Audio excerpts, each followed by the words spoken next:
కోట్ల విలువైన భూమిని కాపాడిన హైడ్రా. రాంపల్లిలో వాటర్ బోర్డు స్థలం చుట్టూ ఫెన్సింగ్ వేసి బోర్డు ఏర్పాటు చేసిన అధికారులు. మక్తా మహబూబాపేట సర్వే నెంబర్ 44లోని అక్రమణాల తొలగింపు, 15 ఎకరాల స్వాధీనం, నకిలీ డాక్యుమెంట్ రిజిస్ట్రేషన్ పై ఆ శాఖ అధికారులను విచారణకు పిలిచిన పోలీసులు. విచారణకు పిలవడం కాదు, అక్రమంగా ఎవరైతే రిజిస్ట్రేషన్ చేసిరో వాళ్ళకు తగిన శిక్ష వేయాలి, వాళ్ళపై తగిన చర్యలు తీసుకోవాలి. అయితే హైడ్రా ఈ విషయంలో మంచి పని చేసింది కదా. దయచేసి హైడ్రాకు మేము ఒకటే తెలియజేసుకుంటున్నాం, సొంత ఇల్లులు అనేది పేదల కళ.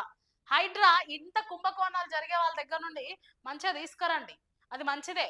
చూడండి, 3,000 కోట్లు ఇప్పుడు తీసుకొచ్చిర్రు, కానీ 60 గజాలలో ఇల్లు కట్టుకున్న వాళ్ళను, 100 గజాలలో ఇల్లు కట్టుకున్న వాళ్ళను, పోరంబోకు స్థలాలు అది ఇది అని చెప్పి వాళ్ళని బాధ పెట్టకండి, వాళ్ళని ఏడిపించకండి దయచేసి.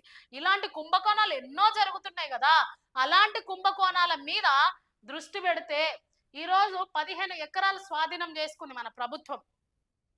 అట్లనే వీళ్ళు సక్రమంగా పనిచేస్తే ఇలాంటి అక్రమాలు ఎన్నో జరిగినాయి.